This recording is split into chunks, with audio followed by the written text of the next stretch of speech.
కాబట్టి ముక్కోటి ఏకాదశి తిథి ఏకాదశి తిథి అంత గొప్పవై ఉంటాయి. అందుకని ఉత్తర ద్వార ప్రవేశం చేస్తారు.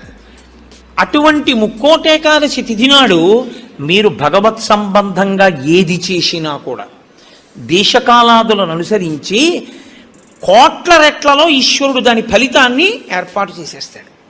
మీరు రామచంద్రమూర్తిని నించోపెట్టి పంచామృతాలతో అభిషేకం చేశారనుకోండి, 3 కోట్ల పర్యాయములు అభిషేకం చేసిన తరువాత ఆ మూర్తి ఎంత తేజస్సుతో నిలబడుతుందో అంత తేజస్సుతో నిలబడిపోతుంది అక్కడ. ఇప్పుడు ఆ వంశానికి ఆ దేవాలయానికి ఎంత శక్తి వచ్చేసిందో మీరు ఆలోచించండి.